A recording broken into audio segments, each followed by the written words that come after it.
Hello and good morning, and welcome to the Comics Experience Graphic Novel of the Month Club for the month of April. And we've got a really fun book this time. It's we don't do a lot of these, but it's a romance, and it's very cartoony in a good way. And I really liked it a lot. And the book is, well, you can see it behind me too, but the book is Belle of the Ball, and we're joined by the cartoonist Mari Costa. Hello, Mari. How are you? Hi, I'm all right. Yeah, I won't. I should say good morning. I'm assuming most people who are watching this are in the morning, but I'm in the UK, so it's actually 6 p.m. Oh, okay. So, So good good, evening, yeah, you. good evening to whoever's out here with me. Uh-huh. I thought for some reason I had thought that you when I scheduled this, I thought you were in Brazil for some reason. I am originally Brazilian, Hmm. Okay. but we moved out a few years back. Very good. Very good. Loving the UK. All right. Well, hey, welcome. And I just want to tell you, I really like this book a lot. The staff, all of my staff at the store, really like the book a lot. And there's not a lot of sort of fun, bubbly, romantic comics that come out, and so that's a really great it's a really great thing to have. Yeah, I mean, I definitely I read a lot of comics, obviously, and I definitely noticed that gap in the market, especially for lesbians, because it does seem to skew a little, especially young adult lesbians and like teen oriented LGBT stories, where it skews a little bit towards like the trauma aspect of it. And I like trauma. I like characters to suffer. But honestly, I just wanted to do put my silly little dolls around and like make them kiss. And I was allowed to do that, so I'm very grateful. Yeah, excellent. No, that's great. Well, so I always have a format on these things. I always start now with the same questions because I really like both of these questions. And the starting question is this: why comics? Of all the things that you could be doing in your life, why work on comics? Comics are labor intensive. Comics are solitary. And comics, don't necessarily make you incredibly wealthy. So what causes your passion for the form of comics? You're really selling the job of being a comic artist, I feel. um no, I feel like this is kind of not a universal experience, but a very common experience, which is I discovered manga at a very early age in my life, and my dream when I was 6 to 12 years old was that I was going to go to Japan and I was going to become a mangaka. And Wow. that did not happen, Uh-huh. clearly. Uh-huh. I don't know enough Japanese to do it. I realize that like labor is extremely intense, even more intensive than anything you could possibly imagine in like Western publishing. Yeah. And also, I don't know, I could never get the manga style down, honestly. But it really like drove me to want to do sequential storytelling.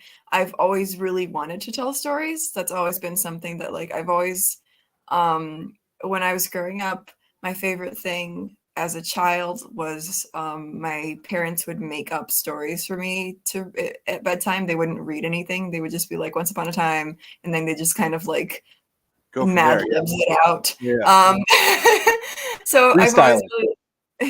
I've always really liked inventing stories, and at first I really wanted to be a writer. I really wanted to do prose, and then I realized that describing backgrounds is really, really hard, Yeah. and drawing them isn't as hard actually as describing them is what I found. And my favorite part of writing prose has always been the dialogue, and I feel like you can convey just a lot more emotion when you have the characters actually drawn out and Sure. doing their little micro expressions. Sure. So yeah, everything about comics as a medium for as like a vehicle for telling stories was what appealed uh, to me about it.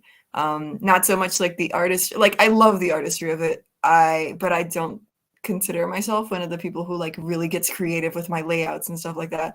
Right. Comics are a very I mean, yeah, I work hard on them, but like, you know, there's people who like do just insane stuff to their page Sure. layouts. Sure. Sure. And Sure. Sure. yeah, I feel like to me, comics are a very utilitarian way to get stories out as quickly as possible and like in the most fun way to me as possible. Yeah. Yeah. No, I love that.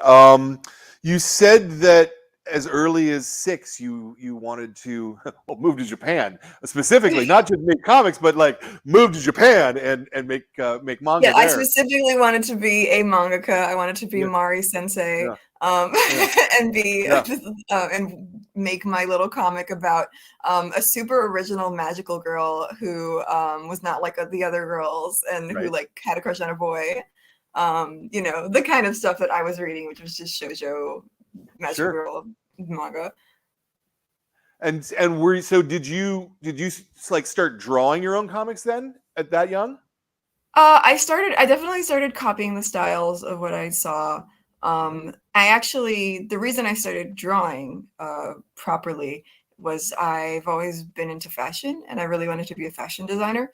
So I would spend, like, I remember spending, when I would visit my grandma in Portugal, I would spend like the whole day just like with pen and paper, just like styling out the most Y2K outfits you could possibly imagine. Just like, just being like, I'm a genius. I'm going to do this for a living. But, you know, that didn't pan out. But yeah, that was, I think, the inciting incident for me to start drawing. And then the manga was just like, oh, this is what I want to do. Like, I would like to take these people that I'm drawing, because Yeah. I've mostly just been drawing people, and I want to put them in places and I want them to convey like stories. Yeah. I dabbled a little bit in fan fiction. Do not look it up. And I found out that like I actually preferred like drawing out what I wanted to see in fan fiction. So Mm-hmm. I did like a Right. few fan comics of things, and Right. fan art of like properties that I liked, and it just kind of Uh-huh. snowballed from there. Yeah. Did you study art at all, or are you self-taught? Where's your background there? So not for comics. I was already doing graphic novels way before I was in uni. I had it in my mind for a really long time when I was leaving high school and I needed to pick a degree, that if I decided to do comics as a job, like as a full occupation, it would, like, I would lose my spark. I just wouldn't find it fun anymore. And that's not true because I'm currently doing comics right now. But it's like, as soon as this call ends, I'm just gonna start drawing comics again. Nice. But I had a stint with translation studies. I never finished that degree, but I was already doing my own comic, my web comic on the side called Perry Tale, which is on a very prolonged hiatus because it's hard out here, and you know, I have other things, but I already had like the experience with doing comics. I was already really comfortable with doing sequential art.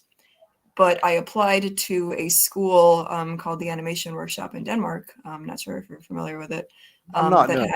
it has 3 different branches of it. So it has 3 different courses that you can take. One of them is CG arts, which is modeling, painting, etc. for like CG movies. One of them is character animation. The other one is sequential arts, which is like graphic storytelling. Yeah. And I went into character animation because I really wanted to learn how to animate. Interesting. So I do have an art background. I have a degree. I have a bachelor's degree in character animation, but I was already doing comics. If anything, character animation just really helped me solidify my drawing. It really helped me make my character design more consistent. It helped me like cut a lot of corners as far as like drawing characters in a more like streamlined way. It helped me with poses a lot because it made me leave my comfort zone because I had to animate all these like crazy little poses. And I would do it all over again if I had to. I loved being in the animation workshop. And because I am like European, I'm half Portuguese, it was basically free. So why not? Nice, Like there's nice. no other place that I would have been able to like have the resources to learn animation as opposed to comics, which is I feel something that you can do on your own. Like you can self-teach Sure. yourself comics very easily. Animation is something that has a little bit of a higher barrier to entry. Yeah, So I really appreciated having that structure to yeah. convince me to No, animate. I agree with you that anyone can do comics. I think where the formal training comes in, if you're learning either comics or, as you're saying, animation, is staging, is gesture, is Absolutely. facial expression. Uh, action reaction. Like those are things that you can do those things independently, but learning the basics helps, I think, Mhm. broadly. Yeah, absolutely. I think like even if it's just a like a free online course or just like there's a million YouTube tutorials of like how to draw this and this and that, Yeah. or even just like going on, oh, I forget the name of the website, but there's a website where it's just a bunch of timed life drawing poses. Just doing that really improves the way that you can draw. Like just drawing a lot will make you Sure. better at drawing. Who knew? Absolutely. Who would have possibly figured? No, it's 100% correct. It's 100% correct. So when you were doing web comics, and are still doing web comics, yes. I would like to get back to it. Right now, I'm really focusing on the next project that I have for First Second, which is it's called Forgive Me Not. So far, I'm not sure if they're going to change the title. Belle of Sure. the Ball was actually called just Belle for a really long time, and Okay. then they were like, "There's like a million things that are called Belle. This is Yeah. not going to hold." Yeah. There's actually quite a lot of books called Belle of the Ball as well. Yes, Honestly, yes, that as well. when I was looking something up, I was like, wait, I Yeah. don't want those. I want this one. I had to put Yeah, your name in it in order to get the right one. Yeah, Anyway. every time I go on Goodreads, because I love to look at reviews of my own book, obviously, Yeah. I have to type in my own name instead of the name of the book because there's like a Yeah. Yeah. million romance novels called Belle Sure. of the Ball. Sure. Um, Okay. but So anyway, so what the question was though is uh you're doing those web comics for free, yeah, and it's a different structure than a book. Is because you're publishing on a regular steady mm, drip basis of like small things rather than here's 200 pages of story. it's actually 300. So 300 pages. Sorry, I didn't. I should have looked. Ah, um, I don't mean to minimize the accomplishment. So is for you? Is there a difference in how you approach work between something that's being serialized in a free form way versus something that you've signed a contract that you've got to do X, Y, and Z? Does that make sense? Oh, absolutely, Okay. absolutely. It's not even the contract aspect of it. It's just the fact that you need to have it planned out from beginning to end that I Structure, yeah. like so much. Like, were I to do another webcomic, which like is absolutely in the cards, I do not want it to be like the fact like having to update like once or twice a week kind of stresses me out. Mm, Having to like have a buffer where you like create a certain amount of pages each week or each month. Um, like things happen, life happens. sure. I would much rather, and I've spoken with about this with the Hiveworks editors, that's where my web comics are published. Mm-hmm. That if were I to come back to web comics, I would much prefer it if I could, and this is how I've described it, if I could just like hole myself in a cave for like a year and Mm, come back with like a completely finished comic, and right. then I would publish it for free still at Mm-hmm. like a drip fed rate of like 1 to 2 Mm-hmm. pages per week, but Mm-hmm. I would not be held to that standard of having to like actually make those pages every single week and Sure. have to keep on top of that. So So in that sense, having one big book that's ready to go is like, it's a lot more stress-free for me. It's a lot more freeing. Though, of course, in webcomics, because nobody's paying me, I don't have to go through like 3 to 4 rounds of copy edits where I have to erase like 6 lines on a panel because someone was like, no, that can't be there.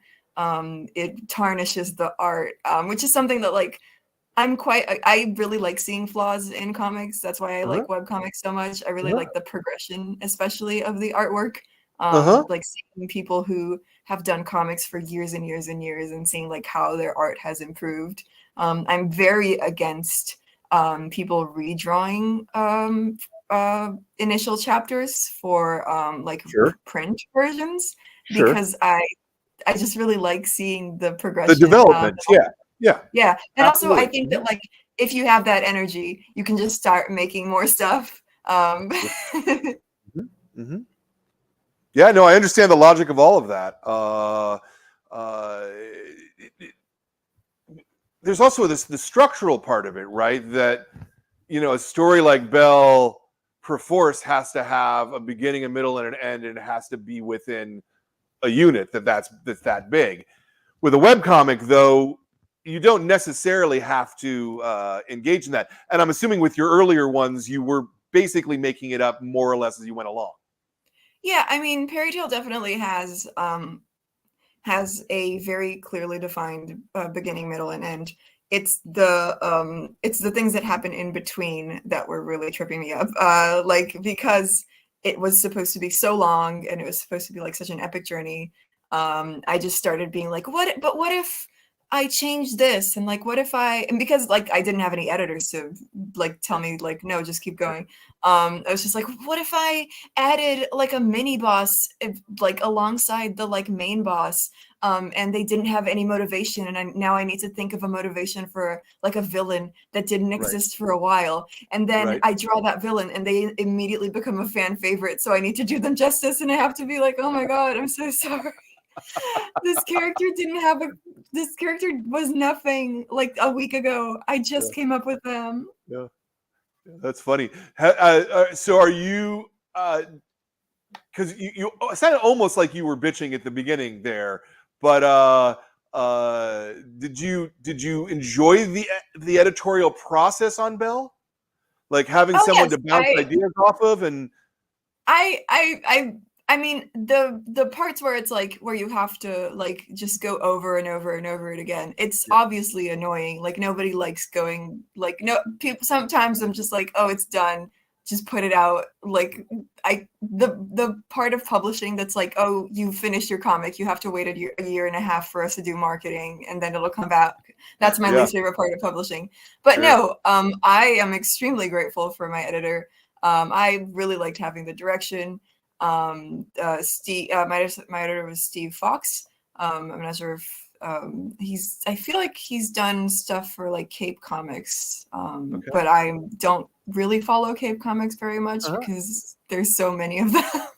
Sure, um, but he's both extremely like helpful and also like just hands off enough that I'm like, this is exactly what I want. Like I mm-hmm. like he if he gives me a suggestion and I'm like, I don't want to do that, he's like, that's totally fine. Mm-hmm. Which is like a perfect marriage of like having some sort of editorial and also like letting me do what I want. Yeah, So yeah, I really do enjoy editorial. I really like having like something on rails. And that's why like the web comic just kind of didn't pan out super great for me because like it went off the rails so easily because I kept adding and adding and adding stuff. right, yeah, Um, yeah, yeah. but even still, if I were offered an editor for Fairy Tale, I'd be like, mm, okay. It would need to be like someone who really understood the vision because again, it's something that I'm doing essentially for free, that Sure. I'm posting online. Right. Well, And and doing it the traditional way where you're posting the pages nearly as fast as you're making them. Not quite, yeah, because as you say, you want to have a buffer. Editors become much harder in an environment like that because you know, it's like Chekhov's gun, right? Like once you put the gun in the scene, the gun has to go off at some point. Yeah, But exactly.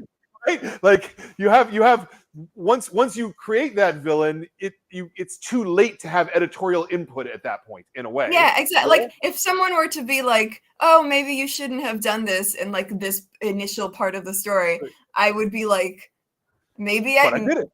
yeah, maybe I shouldn't have. Yeah. That's a problem that cannot be solved. So I need to just make the most of it. Like the amount of continuity things that I just have Right. to be like, don't worry about it. Oh, that's funny. No, I that's really funny. I like that a lot. So where did Belle in particular come from? What was the origin of the story?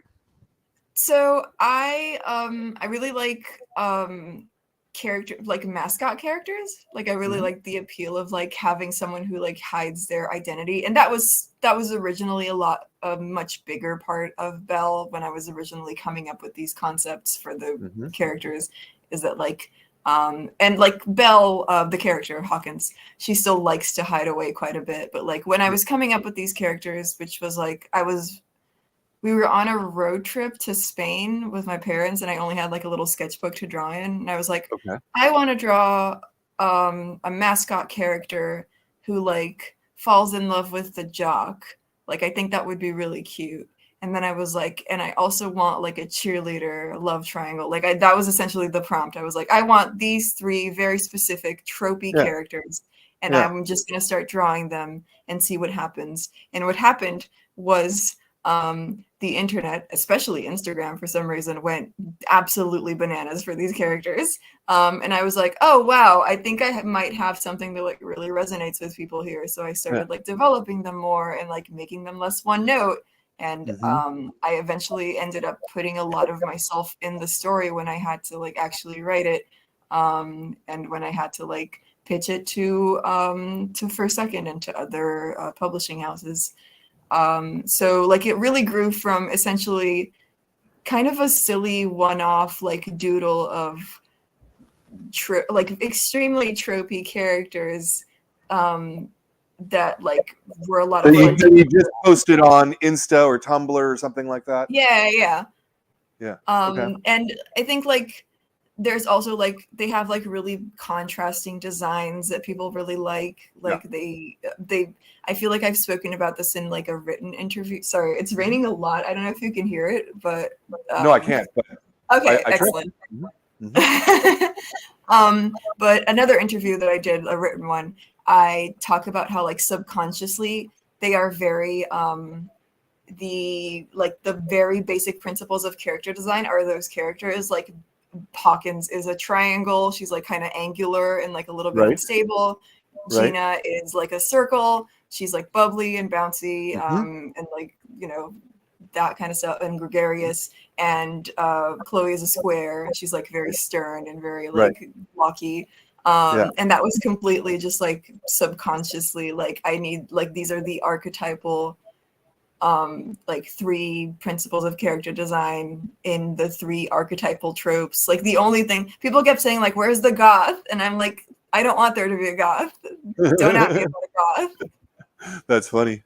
I also think that they work really well in silhouette, which I've always heard is one of the rules of character design Yeah, that is for animation, is that you can immediately identify the character head, just from how it looks in silhouette. So yeah, especially in comics, because you have to do a lot of shots where they're very yeah, far away. You yeah. just do like dot eyes and a little mouth. If they Mhm. look too similar, it's like, who is this character? So having them be very distinctly their own shape in terms Mhm. of body really helps with like distinguishing which character is which. Mhm. Mhm. And so taking them from being a doodle to being a pitch, not yet a comic. What was your process there? Is it more and more and more doodles until you figure it out, or are you starting to write at that point? No, it was mostly doodles of like little scenes that I kind of wanted to play Yeah. out. Mhm. And also like I drew a lot of AUs of them, like in different scenarios. Like there was a mermaid one, there was a House moving Castle AU at some point. There was in a brief time when I drew them in the houses of the like magic school that shan't be named, and and like it really helped me figure out the dynamics that they had with each other, like how they acted around each other as well, because Belle of the Ball isn't so much a story about like a journey or like some sort of epic event. It's a story about three characters interacting with each other, and that's the most important part, is like how they fit, how they mesh together, and like the chemistry has to propel it enough that people want to read about them.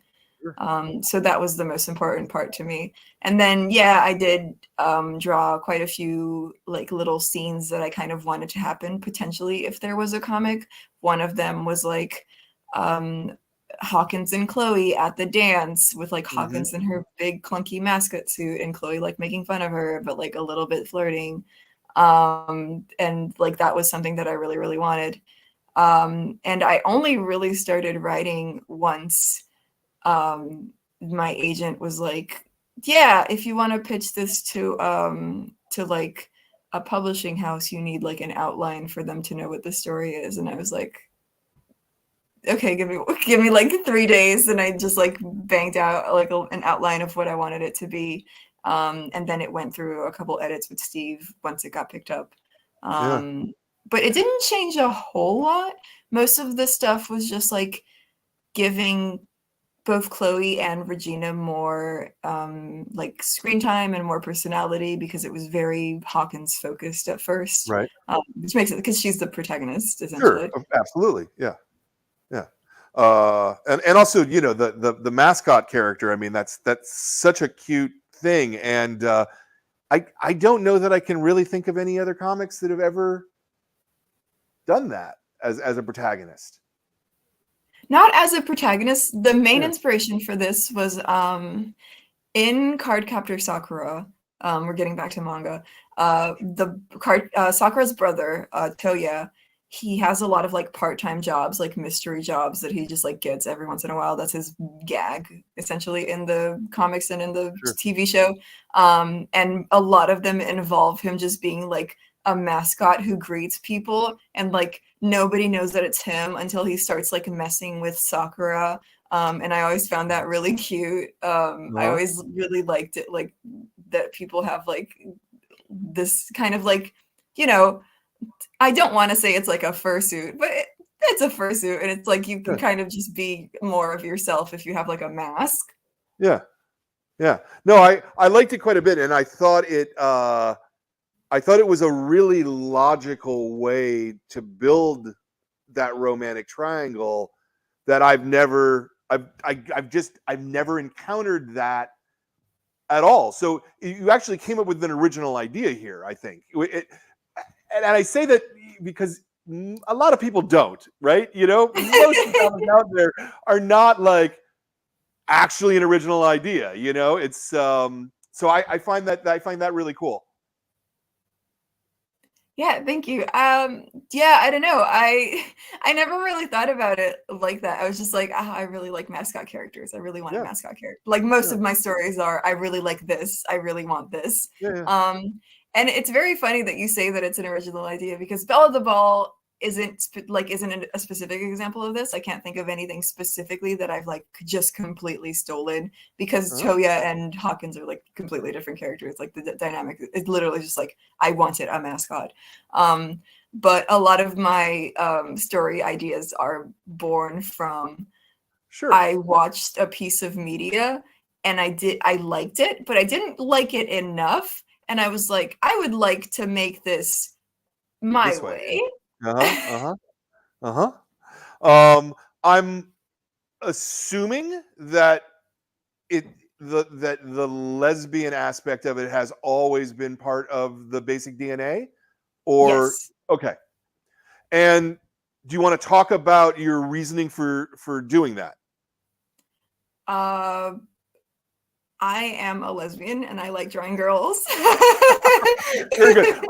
That was an oddly phrased question. I'm sorry. No. I mean it. right, because it's a challenge sometimes, particularly in America today. In fact, I sent a copy of this book to a new subscriber to the club. This is the first time this has happened in 9 years now, and through almost 1,000 subscribers. I sent a copy of this book, and they sent it back with a note that's like, "You really shouldn't put out that kind of material in the mail." And I was like, what?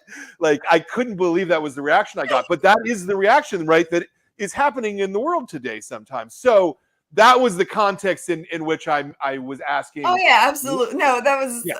like I totally get it. It really is just the circles that I am in. I am very lucky to not like. I know that everyone is like Twitter is a hellscape and everyone is always talking about politics. My Twitter is just like gay people talking to each other. So it was very much a no-brainer that like if I want to, especially romance, oh, I've made these new characters that are like in love with each other. Obviously, they're gay in some flavor. Right. I very rarely make heterosexual relationships. I feel like the world has a lot of them. And I don't know. It's just something that like also really like the format of the story is very high school drama, and that was one of my favorite genres growing up. And I think I would have like just gone feral at the thought of like there being like just lesbians being like in a completely normal high school drama. So it was also like just to have that. And honestly, when people are like, because I've gotten like like I have had my stuff end up like on the wrong side of like social media, and people are like, "Oh my god, I can't believe that you're drawing sin." And I'm that honestly, that's just funny. Sure. It doesn't hurt me in any way. Like nobody, like I've had quite a charmed-ish life in terms of like being gay. Like I've never had any violence dealt towards me aside from like people saying mean things and like people who don't know that I'm gay just making offhand comments and me being like, I'm not engaging in this conversation. So like it's not something that I was ever afraid of putting out. It's just one of those things where it's like I know that this has an audience because I make content for that audience every single day of my life, and I consume that content also every single day of my life. So it was always like obvious that it was going to be gay. Yeah, and well, and here's the funny part is because it's a little closer to young adult, the gender is irrelevant to the comedy of the romance and the triangle. It in a way, right? Like if one of these characters was male, it would read exactly the same, I think. Yes. Yeah. Right? It's universal. It's not like, oh, it's gay, like these are universal things. These are how teenagers interact with each other, I think, at least. I don't know. I this is why I find the bigotry always to be so stupid, because like this is how people are. People are like people. Yeah, Anyway. I think one of the comments that I get a lot for people who aren't familiar with these characters are they'll see Chloe especially and they'll be like, "Oh wow, I thought that was a man. Like I thought that was straight up just a boy." And I'm like, "No, she's just like a butch lesbian. I really like butch lesbians. I really like their style. I've always wanted to draw stories with butch lesbians in them. Being myself the farthest away from a butch lesbian." But like it's also the kind of representation that isn't. There are a lot of masculine presenting and gender nonconforming women in media. And a lot of people will say that like, oh my God, there's an over-representation of butches in media. But there really aren't. It's just a bunch of straight women who happen to present more masculinely. So I just really wanted like there to be proper butch representation. Because again, when you actually do see lesbian representation in media, it is just, this is going to sound weird, two women who look like they could be sisters in a relationship. Very much so. Yeah. No, I know exactly what you mean. I know exactly what you mean, and I'm saying that as a straight guy too. You know, I mean, I Yeah. know exactly the thing that you're talking about there. Yeah, and I mean, I've met so many lesbian couples who look like they could be sisters. This is not a dig at lesbian, like that's just a thing that happens. There are heterosexual, Sure, like a lot of people date people who look similar to them. It's just a thing that sure, happens. But like yeah, the overwhelming representation of either gay or lesbian characters is just like there are two feminine women or there are two masculine men, and they just so happen to be gay, and that this is yeah, like the peak representation because this is what how it's supposed to be right, like the aspect of like gender non-conforming doesn't usually play a role in it. yeah. No, absolutely, absolutely. Um, what was the thought of making a book that is so unrelentingly pink? I was given the option of either having it in full color, Uh-huh. or having it monochromatic. The way that like either the examples that I had in mind are like Bloom and Laura Dean Keeps Breaking Up with Me, and also Yeah, This One Summer as well. Um, and what I was told from like the designer is that if you make it monochromatic, the colors will just be a lot more vibrant. It'll print a lot better. And also, it's just a lot easier to do because yeah, I have a color palette. It's 5 colors, and I just keep using them for stuff. Um, and then I was like, oh, what color should this be? I was thinking about because my original thought, because these characters, the way that I had been drawing them on Instagram at first, was they were in their school colors, which were, I believe, blue and orange. And blue and orange is like the classic combo for colors in like, anything. Um, and I was like, oh, if I could make it bichromatic, I'll do blue and orange. But the production guy was like, it'll print better if you do it monochromatic. hmm So I was like, well, pink is my favorite color, so I'm gonna go with pink.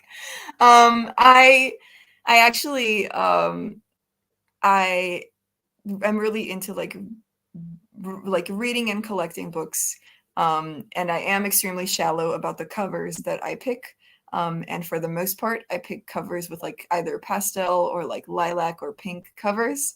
So right. I was like, this is a book that I need to make, that I need to like really proudly display on my shelf. Mhm. So it's gonna be pink. It's gonna be the most pink book.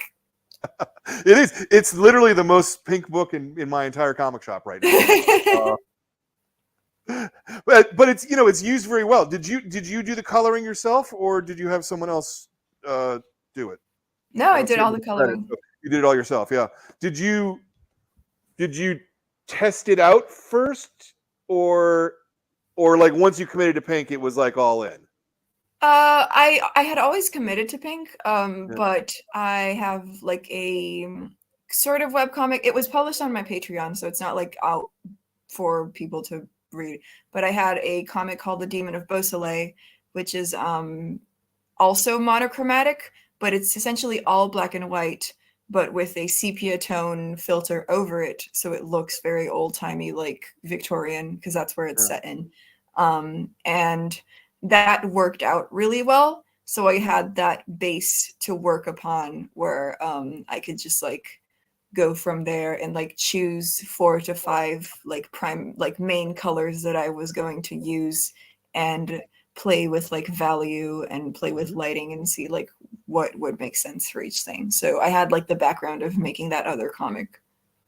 Very good. Okay, that's cool. Um, uh, do you work purely digitally? Do you work some print, some digital? What's your process?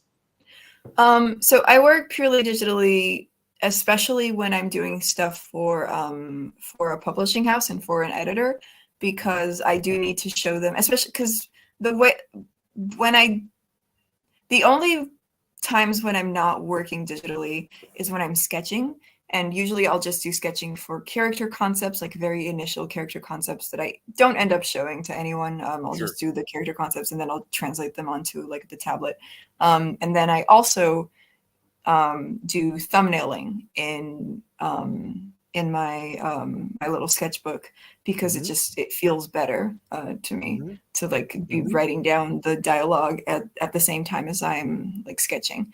But it turns out that scanning and or taking photos of like hundreds and hundreds of pages of sketchbooks with like thumbnail notes is really hard, and also my handwriting is horrible. So I had to, like, for specifically Belle of the Ball and Forgive Me Not, I had to switch to thumbnailing in digital as well. But when I'm doing comics, when I'm doing comics just for myself, and I don't need to worry about anyone reading my really bad handwriting, then I will just go completely book wild and have like tiny little notes on things, and like use a lot of like abbreviation and stuff that only I can understand. But yeah, for the purpose of like making it easier on everyone, I do mostly digital. And also I work mostly digital, A, because at this point I've gotten used to it.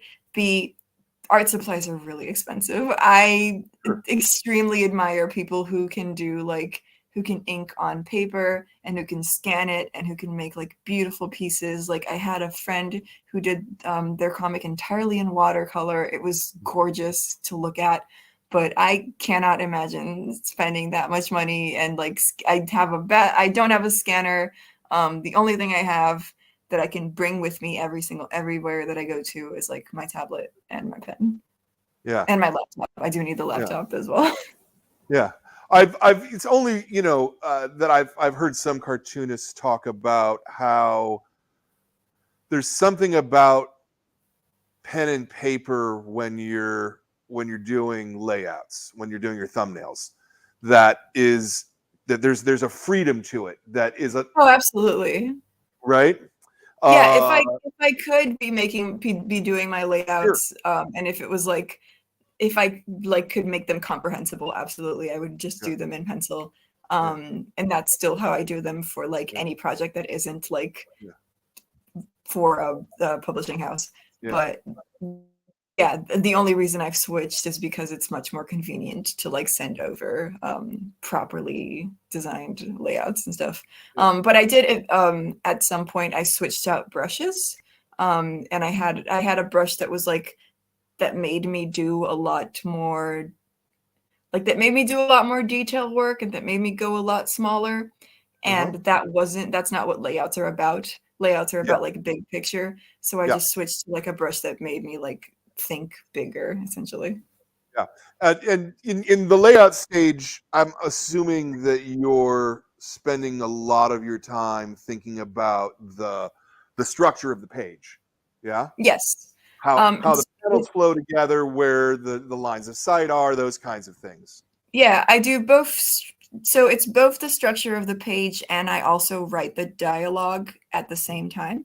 And the reason for that is because one time I tried to script write first and then do the layouts, which is something that works very well for a lot of people. But for me, it ended up being like very dialogue heavy because I love writing dialogue, and also because I didn't have to think about it so much. It was very much like talking head, talking head, talking head, talking head, shot, reverse shot, shot, reverse shot. What are they doing? They're not doing anything. But like when I'm actually actively doing the layout, I have to think about like what the characters are doing as they're talking. Yeah, that makes a lot of sense. Yeah, particularly when we're dealing with the bigger publishers, that's a pretty unusual way of making comics, because at least talking to the cartoonists that I've talked to so far for the series, most of them are like, yeah, no, we got to give them a script and they've got to approve the script. But it sounds like you're giving them a hybrid layout script, which is a neat way of doing it. Mm. Yeah, I mean, I've worked with like a writer before who like gave me like a script and like essentially notes for like what to do on each panel. And that worked fine. But it's like it also helps me pare down the dialogue a lot, because I'm not a huge fan of like cramming a lot of dialogue into one into one page. I think that that's not really the point of comics. The point of comics is more of like the storytelling flow. So generally I will do like 1 to 2 sentences per bubble. And it helps the story flow a lot quicker. Yeah. And if I start typing out the dialogue, it'll like kind of make me forget that like when I like type this out into the bubble, it'll look huge and there won't be any room for the character to Sure. breathe and do Sure. things. Yeah, no, absolutely. To me, comics are the art of reduction, of the art of using the least to tell the most. Both from dialogue, from what you said, but also from panels, right? Like what you're showing from a thing going to another thing. It's the space in between that is the magic of comics, right?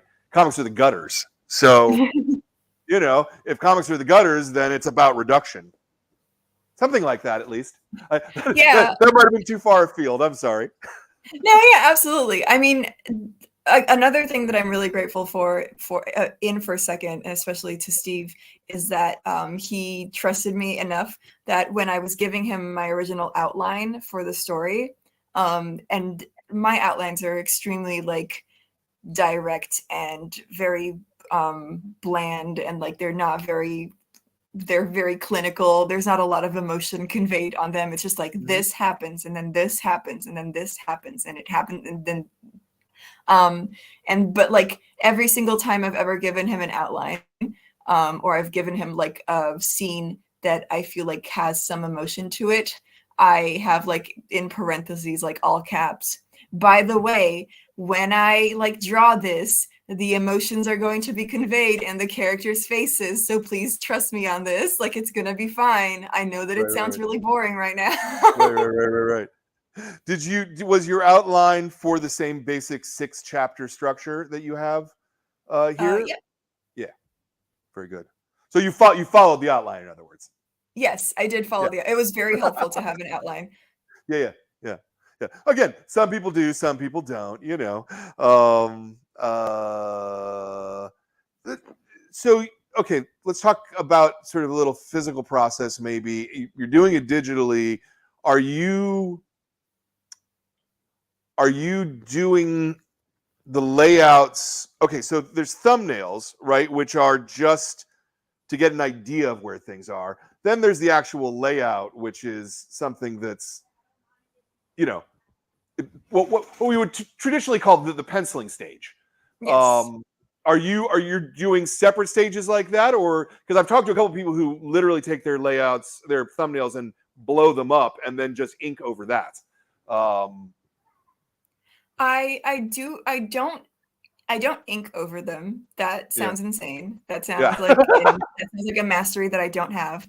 Yeah. But especially now that they're digital, I do blow up my thumbnails and I start sketching over them. And I that's see. really Okay. helped. Uh-huh. Yeah, it's really helped speed up the process. When I was doing it on paper, I would just copy the sketch out into the layout and like change things if I needed to. But like because there's like a deadline for publishing, it does really help a lot to be able to just like blow up the thumbnail and be able to have like that reference really clear. Yeah. And then you're sketching out, and then do you have another pass where you're effectively inking it, finishing the artwork? Yes, absolutely. Yeah. Mm-hmm. So generally it's thumbnail, pencil. Sometimes I'll do a second pencil, but like once I started blowing it up, I didn't like generally if I'm not blowing it up, I don't do a second pencil. If I'm not blowing it up, I do a second pencil, just to tighten everything up, to make inking like go easier and like not be as wonky. Then I'll do inks. Then I'll do color and shading. And before I do any of like the actual sketching, I will just I will just plan out where the gutters are. I will draw out the gutters. I will plan out where the word bubbles are. I will add in the text first. because it breaks my heart when I have to like cover drawings up with word bubbles. Sure. So I always like to have the bubbles Mm-hmm. first, and Mm-hmm. then Mm-hmm. Mm-hmm. I'll do the Mm-hmm. actual drawing. Yeah. And then coloring as another step as well. Yeah. Yeah. Um, this is just a commercial font you're using as well, right? For the lettering, not one Yeah. with your own handwriting. Yeah. For second gave me like 3 options for Okay. fonts, and I just chose the one that I liked the best. Uh-huh. Uh-huh. When you I were doing your web comics, were you doing the same thing, or were you hand lettering, or not when hand? I was doing my webcomics, I was hand lettering. I was very proud of it. I thought it was like, I'm putting in so much work. This looks so good. And then I realized that like there was a section of it that where the letters were like way too small to read on the website. And I'd messed up and there was no way to fix it. And also I realized that it was extremely time consuming. So it's not something that I would do again, Uh-huh. but you know, when you're 18, you can do anything. Yeah. Yeah. What about getting a font based on your handwriting? Yeah, we did something similar for the back copy of Life of Melody, where we found like a fairly similar font for it. Mhm. And going forward, if I ever do any more stuff for either Life of Melody or Fairy Tale, that's what I'm gonna be doing. Um, yeah, I like when I'm actually putting the work in, I do actually kind of like doing my own handwriting. It's like kind of cathartic. It's like really like nice to do. But Yeah. it's something that I would probably reserve for like short comics for anthologies or Sure. something. It's Sure. also, I have been told this multiple times by the Hiveworks editor. It sucks for printing. So it sucks for printing. Don't do it. Yeah. Yeah. Yeah. Well, you can always do it on a separate layer. Oh. I don't know. It's because handwritten lettering can't like rasterize, so they can't like blow it up or like Mm. shrink it down if I they need see what to. you mean. I see what you Yeah, mean. That actually makes a lot of sense. I yeah. hadn't thought about that at all. I hadn't thought about that at all. Yeah. Nice. Well, I think I have run out of questions about the book itself. So let's start wrapping this up. I always end with the same thing. Is the first part is is there something you've got coming up that you'd like to plug? Where should people look for more of your work? That kind of thing. Okay, so all of my social media is under the like Marinsco's umbrella. I don't know if that's linked anywhere, but just Yeah. I've made it very easy to find me. I've used Tumblr, Instagram, and Twitter mostly. I've tried to get a TikTok. It's very hard. I don't know how the teens do it. Um, but I've been trying to do it to promote my work. Belle of the Ball is the thing that I've currently have. It's like it came out a month ago, so it's still fresh. You can still please go get it. Please Yeah. leave a good review. It'd mean Yeah. the world to me. Yeah.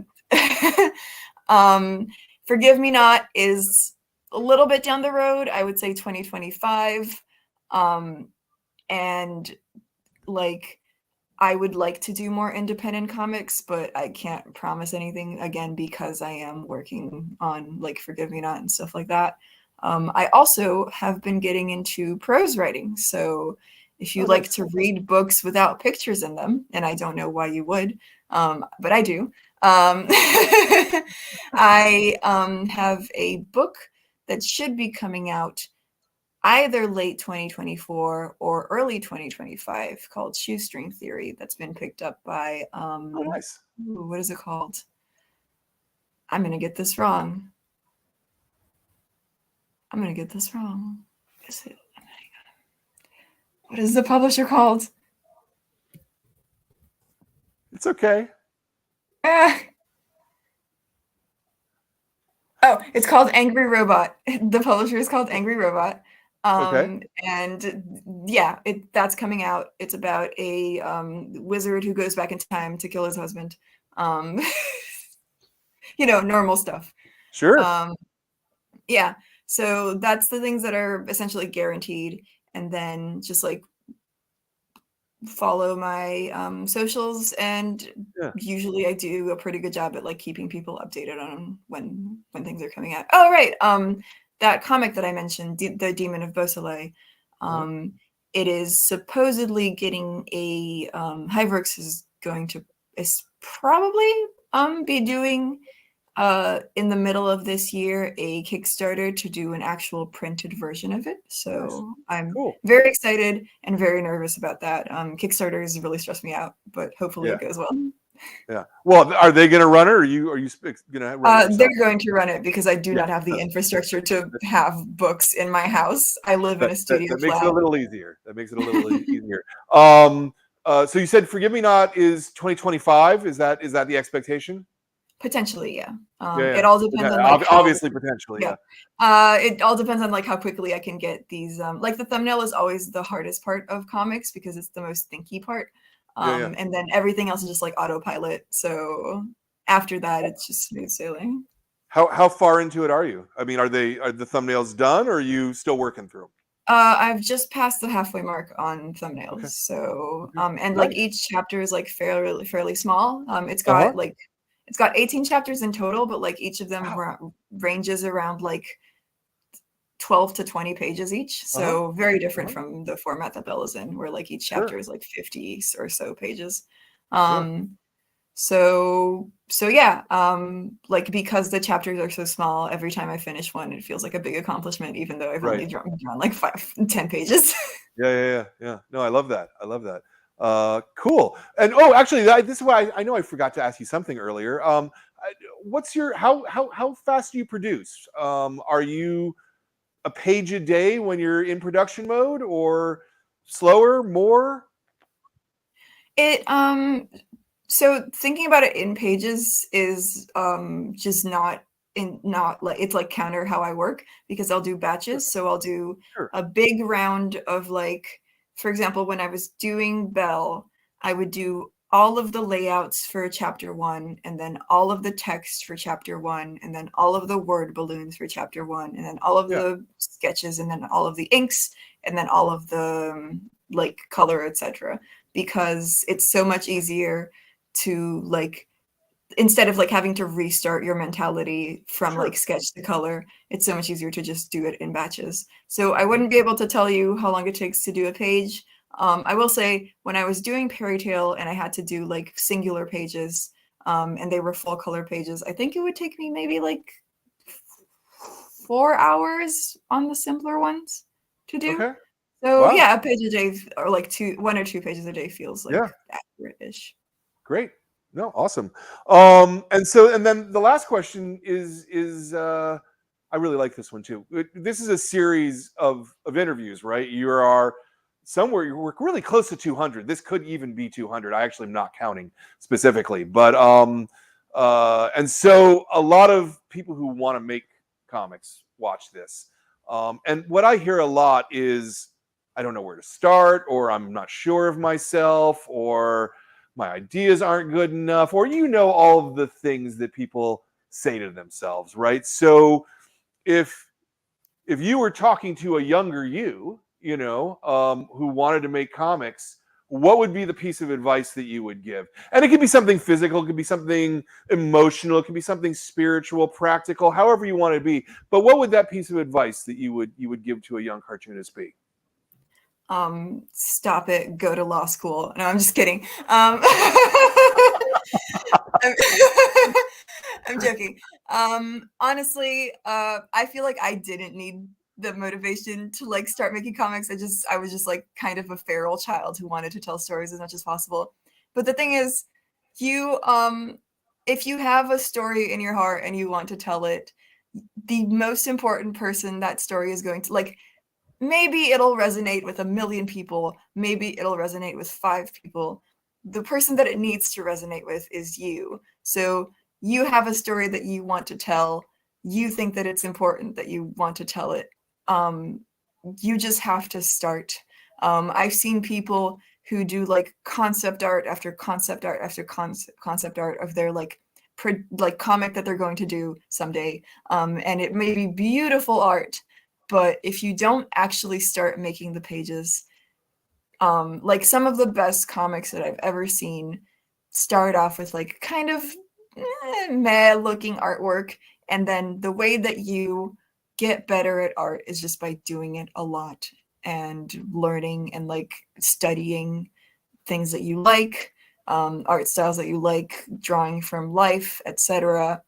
Yeah, essentially it's really the Shia LaBeouf, like just do it. You just have to jump in both feet first, because the only way to get better is to actually do it. Yeah. You're not going to like magically develop comic making skills. This is not a talent that I have. This is just a thing that I got really obsessed with when I was a child. Yeah. I really like that answer. Did you, just as a complete sidebar, have you ever read any of Shia LaBeouf's comics? He has comics? Shia LaBeouf made a number of comics that were not very good, I have to say. Oh my god. They're not multiple panels on a page comics. They're one static image on an individual page, but it is comics. Is it like Is it like Homestuck style? Yeah. Yeah. Okay. Something like that. Yeah. Yeah. They're not very good, but yeah, he was trying to sell them for a while, and we ended up with a number of them here at the store. Kind of fun. Anyway, I want to thank. I bet Shia LaBeouf loved those comics. So yeah. No. Absolutely. Yeah. Absolutely. You can tell. Because he was contacting individual comic book stores to go, hey, will you carry my comic? You know. Which is not something that you really expect from a movie star, you know. Anyway, I want to thank you for your time today and for spending some time talking about making comics, and I hope you had fun. I had so much fun. I love doing interviews, honestly. Yeah, I love it. I love it. Stick around for a second. Let me do a little bit of housekeeping here. They're going to put me on a 1, and I'll be back to you in a minute, my friend. Hi, you watching this. So if you're looking for a fun book to read, something that you haven't read, if you want some romance, if you want some lesbian romance at that, if you want something that's extraordinarily pink, this is the pinkest book you're ever gonna read in your life. And it's really, really funny, and it's really, really good, and it's got a lot of joy, a lot of heart, and it's kind of the best of making comics. So get a copy of Belle at the Ball. If this YouTube thing worked the way that they told me, I haven't actually checked it yet. Somewhere here you should be able to press a button somewhere here and just buy a copy of the book from us. If you buy a copy of the book from us, it is also signed. So we've got signature plates that Mary spent probably a lot of time, probably too much time drawing out, with little heads on them too. They have little heads. It's great. So get a copy of this book. You're not going to regret it. You're going to really like it. The next month's adult club is going to be Danger and Other Unknown Risks. We've got Ryan North and Erica Henderson, who are going to be our guests, who we will be talking to about making comics. This is a really swell book. You're going to like this one a lot. And then our next kids club, which will be the next show that we're doing, I believe, like 3 Sundays from now, is Parachute Kids by Betty Tang. And this is a very smart book, aimed at kids, but about kids who come here as illegal immigrants, and like what their life is without their parents when their parents have to leave the country and the kids are left here. And it's very cartoony at the same time. That sounds really heavy and dark, and it kind of is in a way, but it's a really, really good book that I think a lot of the kids are going to really like. I want to thank Ben for running the show today. I want to thank Jordan for being my producer and running all the stuff behind the stage. I want to thank my staff, Kat, Zoe, and Katie, for running the store and allowing me to take the time to talk about comics with cartoonists. I want to thank all the members of the club. If you're not a member, consider joining. You get great books like this and like that and like all these other books. And they come with signatures, and we get this interview, and it's lots of fun. And more than anything else, I have to thank the cartoonists, because without cartoonists like Mary right there, we would not have anything to sell. So thank you for making comics, and thank you for making great fun comics like this. Enjoyed this so much. So you have my thanks. Thank you for reading, and thank you for calling it funny. That's the peak. That's what I wanted. So Nice. Love it. Love it. I love it. Okay. Well, that's the show then. And we will see you next episode. Thank you for watching this episode of the Graphic Novel of the Month Club. If you enjoyed what you were watching, please subscribe and hit that bell up in the top corner. If you enjoyed the books that we're talking about and the creators that we're talking to, every month we pick a brand new book. The staff votes on it. It's a program that helps keep our store alive, and we'd love to have you as a member. You'll get a new book every month. Just follow that URL at the bottom of the screen.